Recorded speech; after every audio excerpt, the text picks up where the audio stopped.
First, I just wanted to say hi to all the new faces. And today's video is going to be a little bit of not an antithesis to yesterday's video, but oof, the energy hit me so hard, and it was fast, rough, and dirty is what I heard. That is the worst way that I could possibly start a video. The energy today feels a bit more like, not slow and sedate, but almost like I'm getting this call to peel ourselves back to the basics. And I almost didn't want to give this message because I was like, that is seems so boring. Like, nobody is going to want to hear, remember to brush your teeth and like take care of yourself and do your energetic hygiene and your spiritual hygiene. But there's something here about that real Capricorn energy of like, remember what you're building and don't take what you've already built for granted.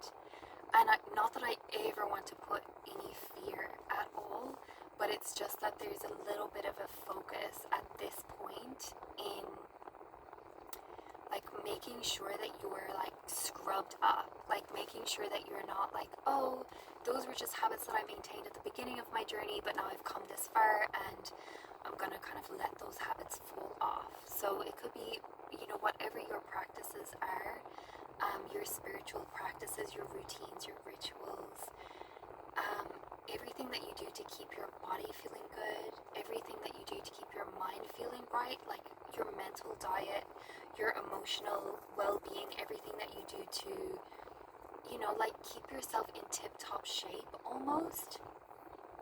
And because what I mentioned in that past message was how much more, and I still feel the moreness. I still feel the moreness coming in, and I feel like you have this competency, but I also feel like it's so important not to take for granted. Like, what I was hearing was like, reread the books that first inspired you, like in this way, like whether that's numerology, whether that's like Abraham Hicks, or whether that's, anybody really. It could have been literally, you couldn't have read a book in your life, I don't know. But it's like going back to the basics to be like, yes, I remember. And you're like rerouting that simplicity and that wisdom into your body in a way that like, I'm getting this message that like, it's gonna hit different. It's gonna hit different this time. Like when you reread it, it's gonna be like, whoa, like a whole new level of understanding is going to open up to you because of how far you've already come, because of the work you've already put in. And yes, we're just like right here in this new energy, and whoo, there's so much, like there's juiciness coming in. I just can't really touch that energy right now. that feels a bit not PG. Wow, I got totally sidetracked there by that energy that sideswiped me. But we've already talked about the energy that's coming in to sideswipe you, so I think we know, some juicy things are in the mix. But meanwhile, when we're not kind of fixating on the when and the how and the, where and the who, like you are being called to take care of your domain, which is you. And like I said, your body, your mind. The maxim that came to me was, before enlightenment, chop wood, carry water. After enlightenment, chop wood, carry water. It's the same, like the things that we brush off as mundane, the things that we think are like going to be so beneath us when we're finally enlightened, it's like you have to still keep doing those things, that's what like keeps you in the state of mastery. I have a teacher who says, have the humility to do the practices. It's the same thing. And so that was coming through, and so I just wanted to see if the cards have anything else to add to my message of like, just like back to the basics. And okay, so Two of Swords. I feel like for some of us is the feeling of like,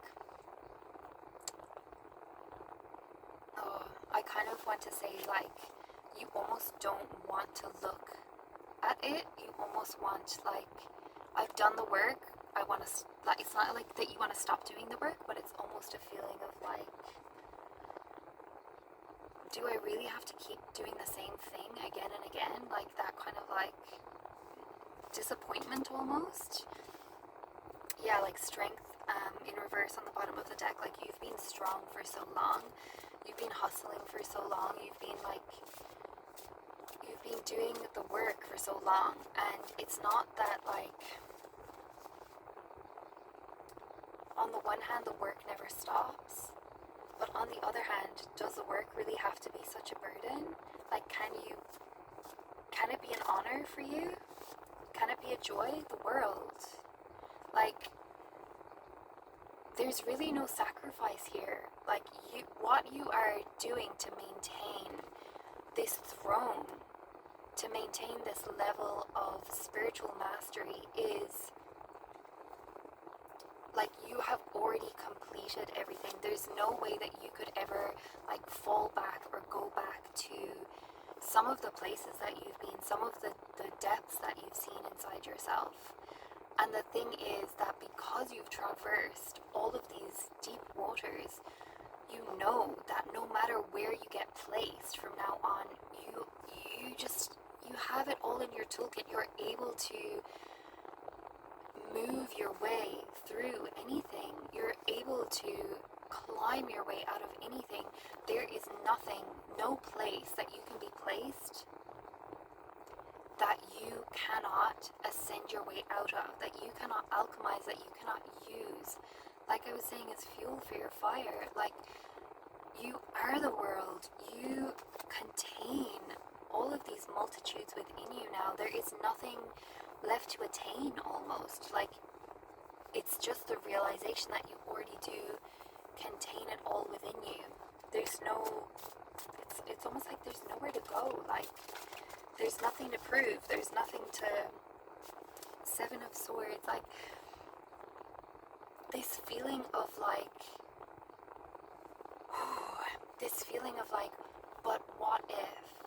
But what if I go back there and I lose all the progress? Or the feeling of like, you know, always having to look over your shoulder. Like, the reason why we do the practices is not because it's, you know, out of some fear of losing something. Like, what you have achieved, what you have built inside yourself cannot be taken away from you. When this fear is coming up, it's coming up as this really, really deep part of yourself that like wants to be welcomed, that wants to be understood, and that has really come from a place of like protection. It's been trying to protect you, to make you magnificent, I just heard, and to keep you safe on your path as you have been traversing these waters, like treading through this mud, getting stuck in these places inside yourself. And I know that you've been stuck before. And the thing about you is that you know how to unstick yourself. You can let go of the fear now. You can absolutely let go of the feeling of like, but what if I never make it out the next time? Or like, what if next time it sticks and I never get out of the depression? Or I, you know, stay in the codependent relationship, or I don't see, you know, the clarity. And yeah, there's just something, oh my God, like, yeah, like the Four of Wands, this is 11:11, make a wish, you know, this is like,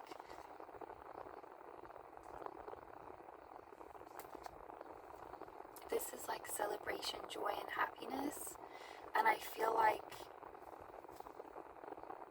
yeah, there is a feeling here, I don't really, it's kind of uncomfortable in my body. It's this feeling of like, what if it's not true?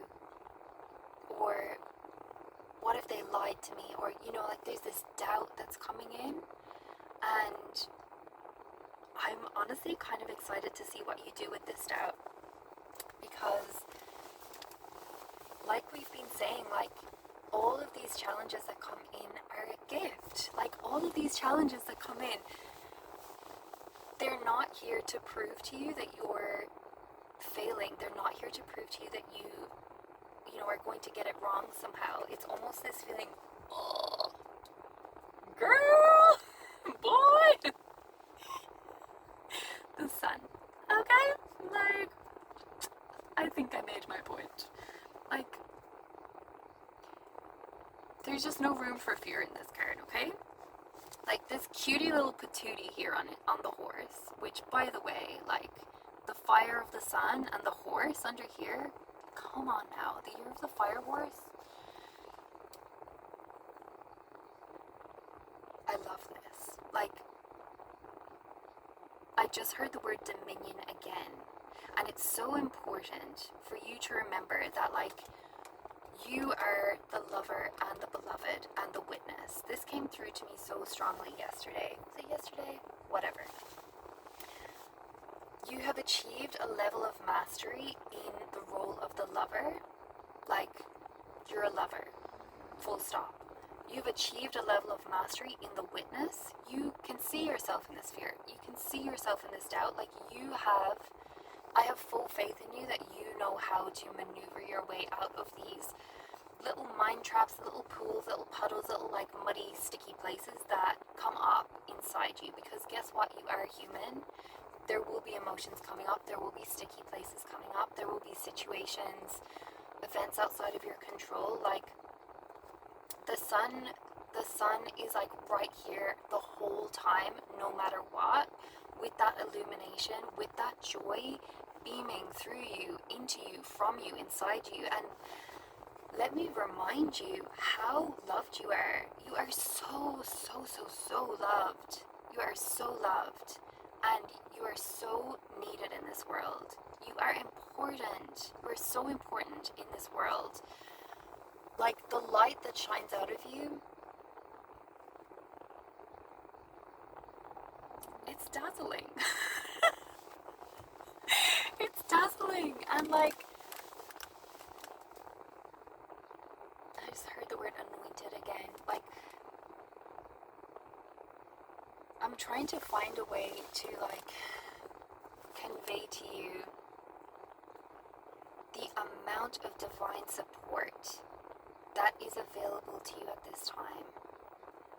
The amount of absolute unconditional love that you are being bathed in all hours of the day, whether you're conscious and aware of it or not. Like, every breath you breathe into your body, imagine that that is filled with love. Thank you. Confirmation from the car.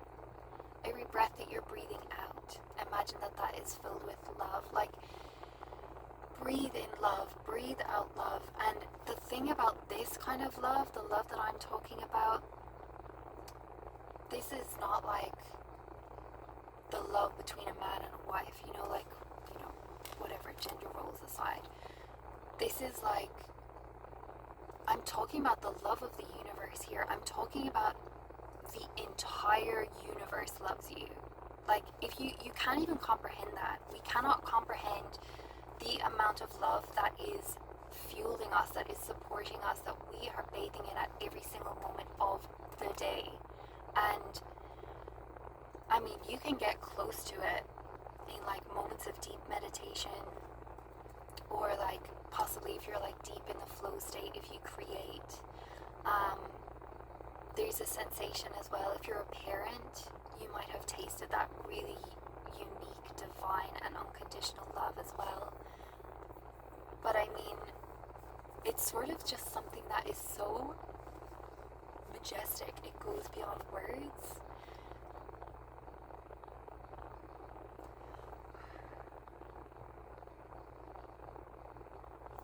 It goes beyond words. I really want to pull one of my medicine cards. Hold up. Hold up. Wait a minute.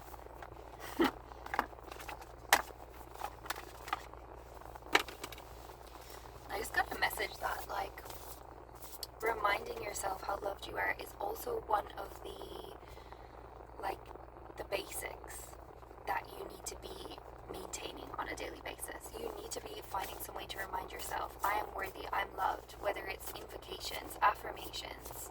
We'll talk about that at some point, the difference between affirmation and an invocation. But medicine,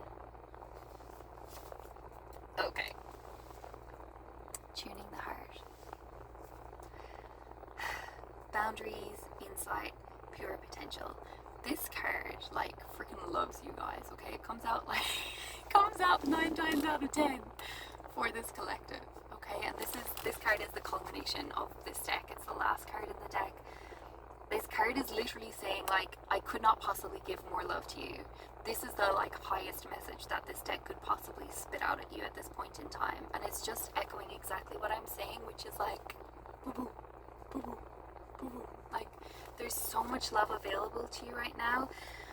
Ooh, yin and yang, perfect harmony on the bottom. And if you cannot feel that love, okay, it's so crucially important that you find a way to get close to that love. Oh, I think my camera's starting to drift. Whatever. We'll deal with it for now. Find a way to affirm that love to yourself.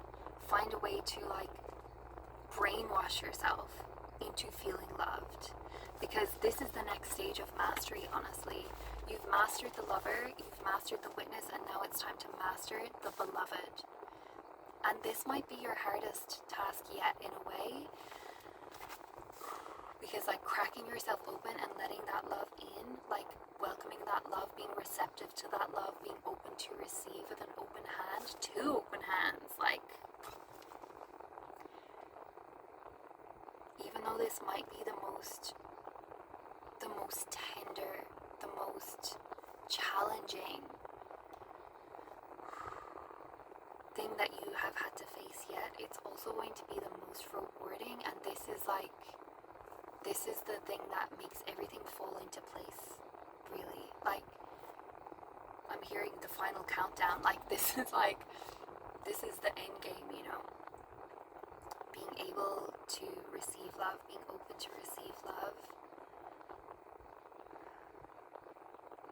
and just outside of the context of another person as well, outside of the context of like, it will come in a relationship as well. There's absolutely no doubt in my mind that that's going to come in.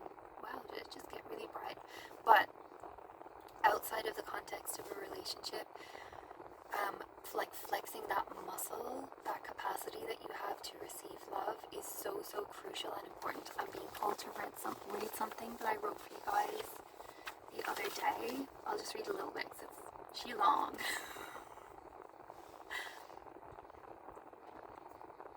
My God, you're beautiful. I'm in awe of your spirit, your heart.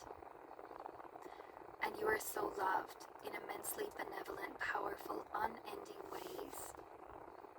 Your true self is made of love. And it's this force that I don't think you have ever felt fully in your life. There hasn't been a consistent reflection of love back to you that you've been able to recognize and receive.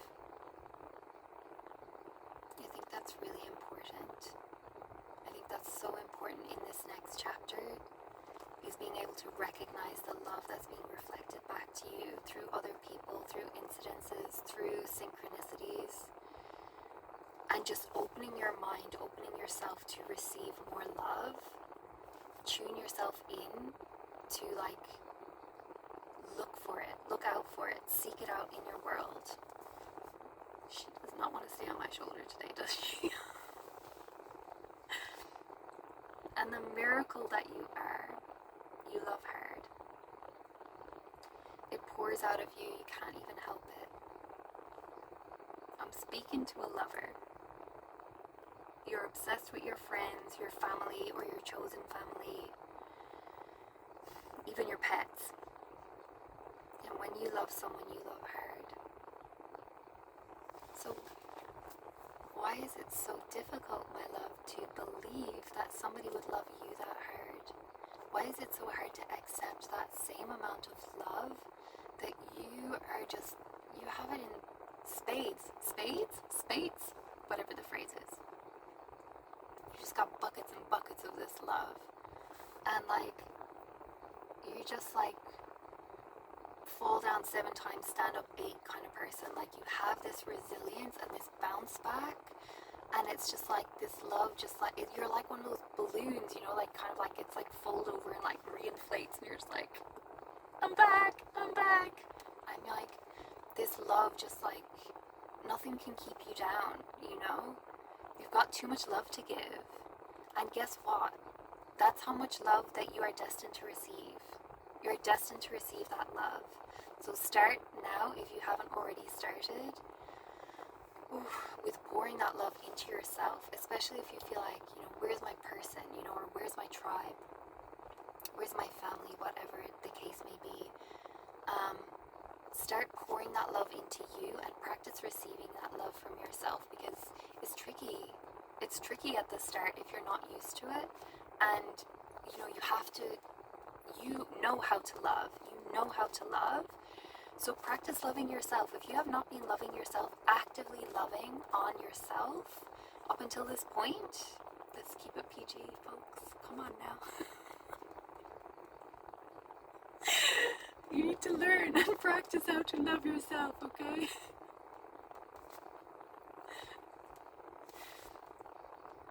Wow. And I think, yeah, this is like a healing journey that you're going to go on with you and you. And the more that you can love yourself and receive love from you and like sort of open yourself up to being able to receive this from, like, receive the reflections of it, because I guarantee you that there has been reflections that have been sort of like lost on you and that have sort of gone unnoticed. It's kind of like you just need to refine and retune your frequency just a tiny bit to like open yourself up to like the floodgates and like everything that's trying to come into you. I do have that feeling that there's just so much trying to reach you. There's so much trying to like get in, like good stuff, you know? Like, yeah, and for some reason I'm feeling this sense of like, yeah, that kind of Seven of Swords and kind of like looking over your shoulder and kind of like, no, that's not for me. I'm just going to do it this way over here, and like keep yourself in this sort of like false sort of like little state of safety, this like pretend sort of like little, like I'm seeing like a little sort of bubble, or like trying to keep yourself like held together, and like there's something here about giving and receiving, and like finally the scales being balanced and finally learning how to receive the love that has been trying to reach you all this time. And the more that you're opening yourself up to receive this, it's gonna be beautiful. It's gonna be incredible. Like, I can't even begin to conceive. I like just got a full body shiver just then.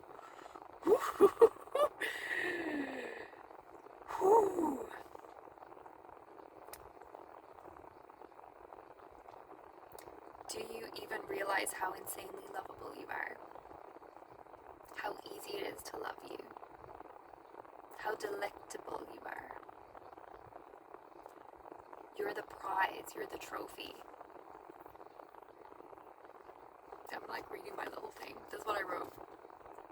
You're like this rare delicacy left on a supermarket shelf because people are like, what's this caviar doing here? I'm just here for my milk and peanut butter. They're perplexed. And maybe you felt abandoned or overlooked or misunderstood.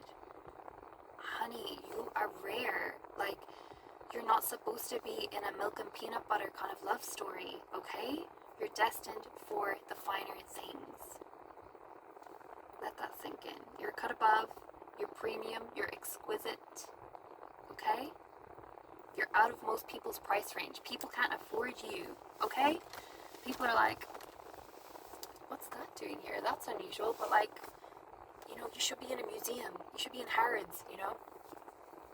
I've never been to Harrods. It sounds like a fancy store. It's like a high-end store. Is it a toy store? Regardless. You're premium. Your energy is so premium. You are so luxury. You are a luxury. You are luxurious. And the love that you deserve and the love story that you deserve is just like,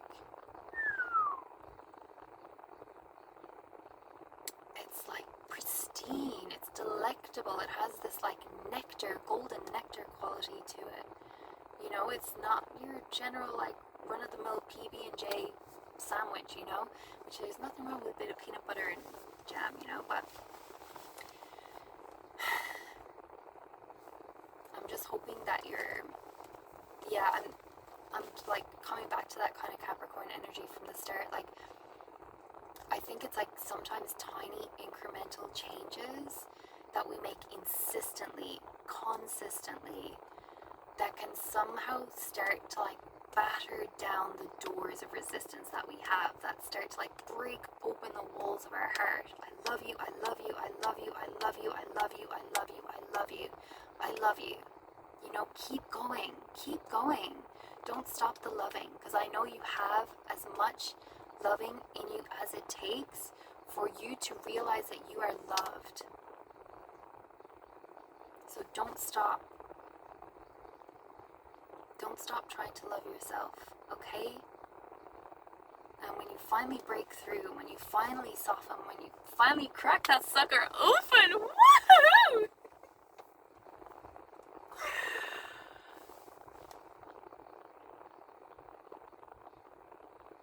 There's gonna be no stopping you, okay? And like, I'm literally shaking, like full body chills. Massive confirmation for you.